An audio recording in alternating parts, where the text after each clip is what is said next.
안녕하세요. 정부가 최근에 부동산 대책을 새로 내놨는데 다들 관심 많으시죠? 네, 정말 많은 분들이 주목하고 계신 것 같아요. 앞으로 5년 동안 수도권에 무려 135만 가구를 공급하겠다.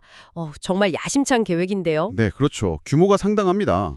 오늘 저희는 이 새로운 정책, 핵심 내용이 뭔지, 그래서 이게 또 우리에게 어떤 영향을 줄 수 있을지 좀 속 시원하게 정리해드리고요. 네, 그리고 앞으로 시장 전망까지 한번 짚어봐야겠죠? 맞습니다. 공급 확대랑 규제 강화, 이 두 가지 큰 축으로 한번 파헤쳐 보겠습니다. 자, 그럼 바로 시작해 볼까요? 네, 좋습니다.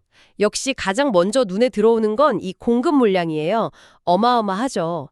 2030년까지 수도권의 총 134만 9천 가구. 네, 거의 135만 가구죠. 네, 그러니까 약 135만 가구를 공급하겠다는 건데 당장 내년 2026년에 26만 9천 가구를 시작으로요. 매년 꾸준히 늘려서 2030년에는 33만 5천 가구까지 이런 로드맵이 나왔어요. 이게 어느 정도냐면 수도권에 연간 필요한 주택 수가 약 한 25만 가구 정도로 추산되는데 네, 그런데 정부 진단으로는 지난 3년간 연평균 공급이 한 15만 8천 가구 이 정도에 그쳤다고 하거든요. 그럼 매년 9만 가구 이상 부족했다는 거네요. 그렇죠. 이 부족분을 이번에 확실히 좀 메우겠다 이런 의지가 보이는 거죠. 그런데 단순히 숫자만 늘리는 게 아니라고요? 여기서 정말 중요한 변화가 있습니다. 바로 공급 방식인데요. 구체적으로는 LH, 그러니까 한국토지주택공사의 역할이 크게 바뀐다는 점이에요. LHO 어떻게 바뀌는데요? 앞으로 공공택지에서는요. LH가 직접 주택 건설하고 분양까지 다 책임지는 걸 법제화하겠다고 합니다. 오, 원래는 안 그랬나요? 기존에는 보통 LH가 땅을 민간 건설사에 팔면 그 건설사가 알아서 짓고 분양하는 방식이 일반적이었죠. 그게 왜 중요한 변화인 거죠? 그냥 짓는 주체만 바뀌는 거 아닌가 싶기도 한데. 정부 의도는 명확해 보여요. 민간 건설사들이 땅만 사놓고 뭐랄까 시장 상황 보면서 사업을 늦춘다거나 간 보는 거요? 그렇죠. 아니면 알짜부지를 나중에 더 비싸게 분양하려고 미루는 경우 이런 걸 막겠다는 거죠. 경기가 안 좋거나 분양시장 위축될 것 같으면 착공 미루고 그랬거든요.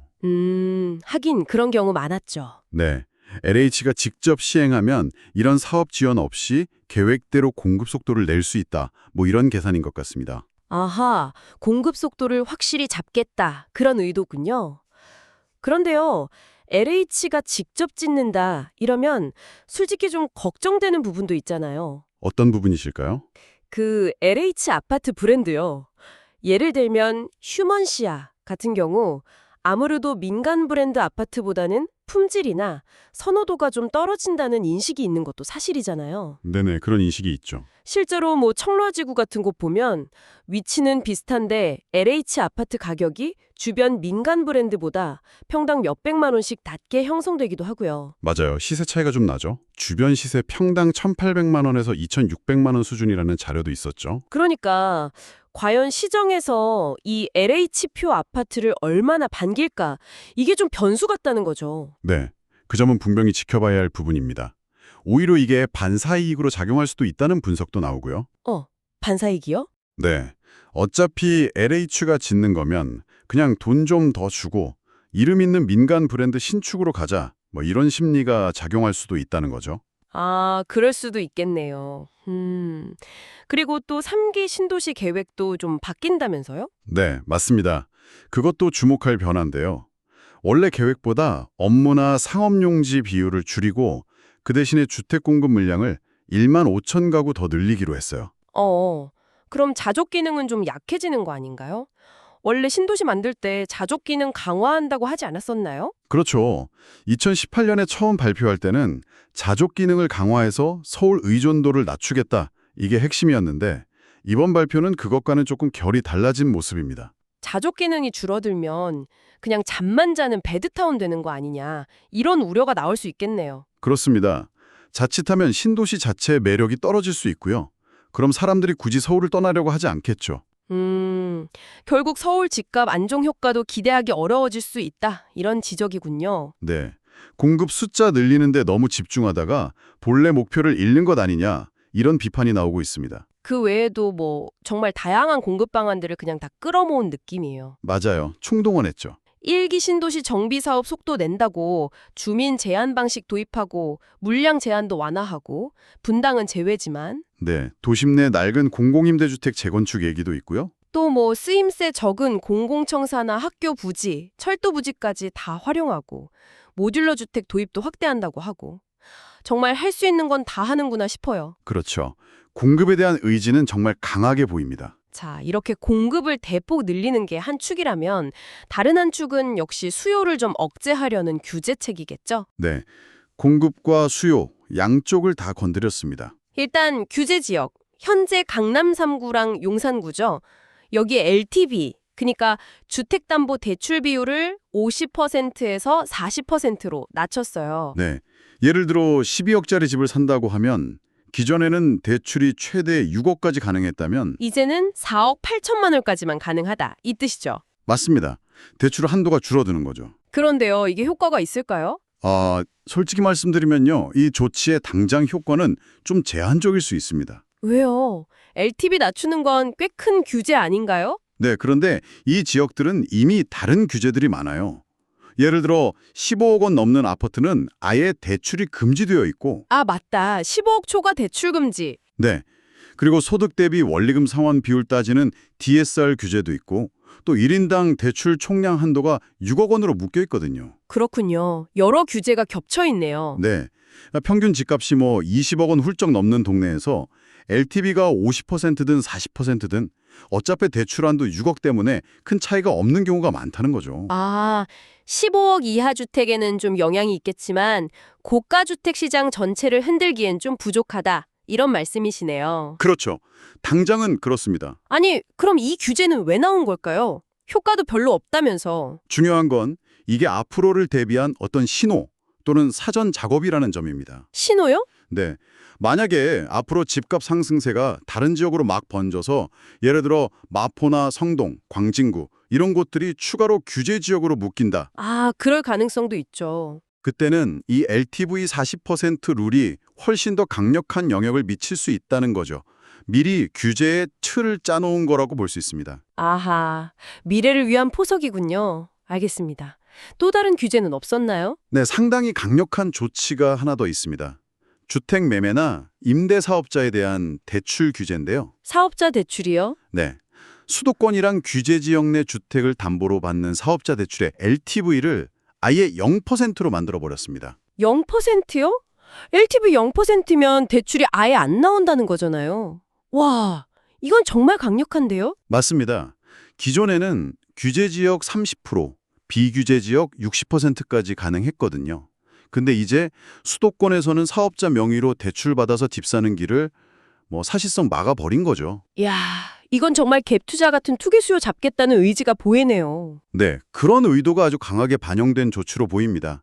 법인이나 사업자 명의를 활용한 투자를 억제하려는 거죠. 경매 시장 같은 데는 좀 영향이 있겠네요. 임대사업 목적으로 낙찰받는 분들. 그렇죠. 그런 분들에게는 상당한 타격이 될 수 있습니다. 그리고 전세자금 대출 관련해서도 뭔가 바뀌었다고요. 네, 1주택자의 전세자금 대출 한도를 좀 손봤습니다. 기존에는 보증기관별로 한도가 좀 제각각이었는데 네, 좀 복잡겠죠. 이걸 수도권이랑 규제 지역에 한해서 2억 원으로 딱 통일시킨 겁니다. 기존에는 최대 3억 원까지도 가능했는데 줄어든 거죠. 아, 이것도 실수요자한테는 좀 부담이 될 수도 있겠는데요. 네, 여기서 우려되는 점이 그거예요.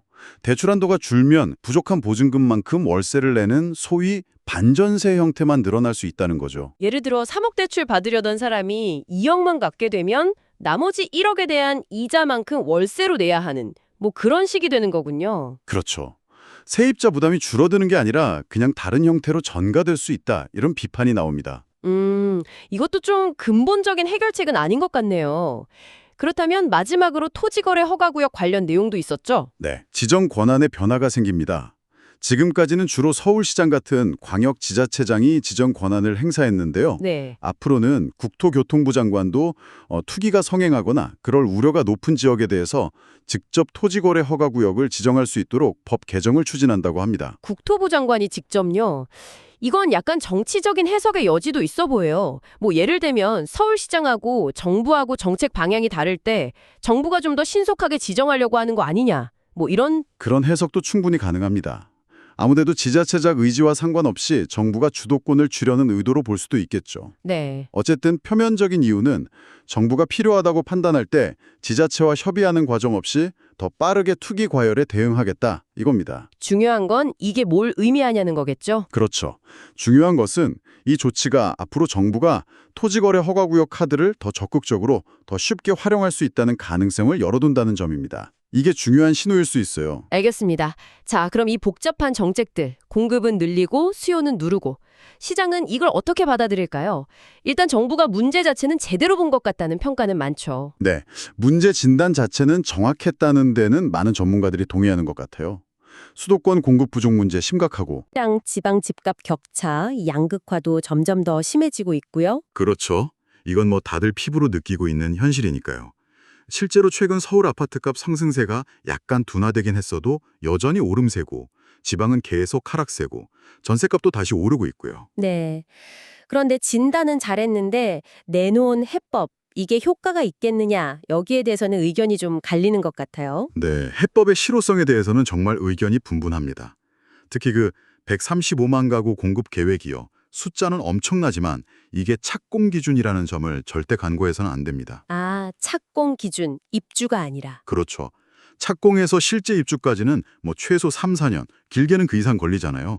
그러니까 당장 2, 3년 뒤에 닥칠 수 있는 공급 절벽을 이걸로 해소하기에는 좀 역부족이다. 이런 분석이 지배적입니다. 미래의 공급 불안은 좀 해소할 수 있을진 몰라도 당장의 공급 부족 문제는 해결하기 어렵다. 네. 단기적인 효과는 제한적이라는 거죠. 그리고 아까 지적했던 LH주도 공급 방식에 대한 시장 선호도 문제도 여전히 남아있고요. 여기서 정말 흥미로운, 아니 어떻게 보면 좀 황당하기까지 한 지점이 바로 이거 같아요.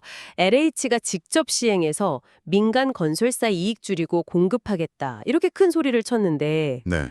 정작 제일 중요한 분양가를 어떻게 하겠다는 예지가 거의 없어요. 바로 그 점입니다. 그게 이번 대책의 가장 큰 비판 지점 중 하나예요. 아니 LH가 직접 지으면 당연히 분양가가 좀 싸질 거라고 다들 기대했을 텐데요. 민간 이윤 빠지고 마케팅 비용 빠지고 할 테니까. 그렇죠. 당연히 그렇게 기대했죠.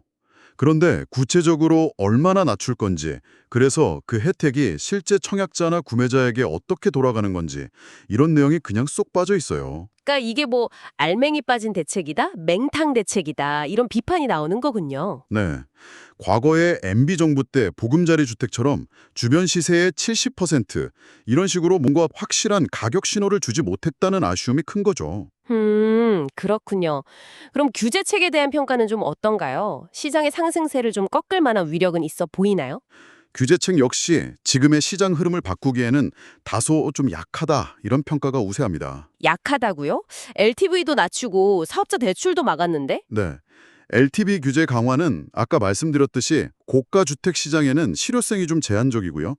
사업자 대출 규제는 물론 투기 수요를 일부 차단하겠지만 이것만으로 전체 시장을 돌려세우기엔 좀 부족하다는 의견이 많습니다. 토지고래 허가구역 지정 권한 확대도 당장은 아니고요. 네, 그것도 당장의 조치라기보다는 미래를 위한 준비 성격이 강해 보이고요. 그래서 전반적으로 이번 대책은 당장 시장을 안정시키려는 어떤 강력한 한방이라기보다는 네. 앞으로 더 센 규제가 나올 수도 있다. 이걸 예고하는 일종의 맛보기 아니면 사전 포석 아니냐 이렇게 해석하는 시각이 많습니다. 뭐 부동산 감독원 신설 추진이라든지 처벌 근거 마련 같은 움직임도 이런 해석을 좀 뒷받침하고요. 아, 뭔가 앞으로 더 큰 게 올 수도 있다는 신호탄 같은 느낌이군요. 그럼 앞으로 시장은 어떻게 흘러갈까요? 단기적으로는 이번 대책만으로는 큰 변화를 기대하기는 좀 어려울 수도 있겠다. 이런 생각이 드네요. 네, 단기적으로는 시장의 큰 흐름을 바꾸기는 어려울 가능성이 높아 보입니다. 뭐 통계상으로는 안정세를 보이는 것처럼 나올 수도 있겠지만 실제 현장에서는 서울의 선호도 높은 지역이나 비규제 지역, 고가 아파트를 중심으로 신고가 거래가 계속 나타날 수 있어요. 그럼 단기적으로는 뭐가 중요할까요? 결국 정부가 그 토지거래 허가구역 확대에 가드나 아니면 다른 추가 규제 카드를 실제로 언제 그리고 얼마나 강력하게 사용할지 이게 단기적인 시장 방향을 결정하는 중요한 변수가 될 것 같습니다. 그렇군요. 정부의 다음 수가 중요하겠네요. 중장기적으로는 어떤 점을 좀 주목해야 할까요? 중장기적으로는 역시 기준금리의 향방이 가장 중요하다고 봅니다. 아, 기준금리. 네. 당장 10월 23일로 예정된 금융통화위원회 회의 결과가 초미의 관심사인데요. 만약 여기서 금리 인하가 단행된다? 네. 그러면 이번 부동산 대책의 효과를 상당 부분 상쇄하고 오히려 늘어난 유동성 때문에 집값을 더 자극할 수도 있습니다. 아, 지금 금리 쉽게 못 내리는 이유 중 하나가 부동산 시장 불안 때문인데 만약 경기 때문에 금리를 내리면 부동산 정책은 힘을 잃을 수도 있겠네요. 그렇죠. 딜레마죠. 그리고 또 하나는 계획된 135만 가구가 정말 차질 없이 착공되고 입주까지 이어질 수 있을지. 네, 그것도 중요하죠. 계획은 계획이니까. 그리고 LH 주도 아파트가 시장에서 외면받지 않고 성공적으로 안착할 수 있을지. 이것도 계속 지켜봐야 합니다. 만약 이런 노력에도 불구하고 집값 상승세가 계속된다면요? 그러면 정부는 이번 대책에서 빠졌던 카드들, 예를 들면 보유세나 양도세 같은 세금 규제 카드를 꺼내들 가능성도 충분히 있다고 봅니다. 네, 오늘 저희는 정부의 새로운 부동산 대책, 그중에서도 5년간 135만 가구 공급 계획과 관련 규제들을 중심으로 좀 깊이 있게 살펴봤습니다. 네, 정말 많은 내용이 담겨 있었죠. 네, 엄청난 물량 공급이란 기대감도 있지만 그 이면에는 LH 주도 공급의 현실적인 문제라든지 또 분양가에 대한 의문, 규제의 실효성 같은 아직 풀어야 할 숙제나 논쟁거리들이 여전히 많이 남아있는 것 같습니다. 맞습니다. 결론적으로 이번 대책은 당장의 시장 불안을 확 잠재울 그런 즉각적인 해결책이라기보다는 좀 더 장기적인 공급 기반을 갖고 또 향후 필요할 때 더 강력한 규제를 가하기 위한 어떤 준비 단계로서의 성격이 강해 보인다는 거죠. 특히 그 핵심이라고 할 수 있는 분양가에 대한 구체적인 로드맵이 빠졌다는 점, 이게 좀 아쉽네요. 네, 그 점이 이 정책의 정말 실수요자의 주거 부담을 낮추는 데 초점을 맞춘 건지 아니면 뭐 다른 목적을 가진 더 큰 그림의 시작인 건지 다시 한번 좀 생각해보게 만드는 부분입니다. 과연 이게 진정한 해결책의 시작일까요? 아니면 또 다른 변화를 위한 서막에 불과할까요? 당신의 생각은 어떠신가요? 네, 저희는 다음에 더 흥미로운 주제로 다시 찾아뵙겠습니다.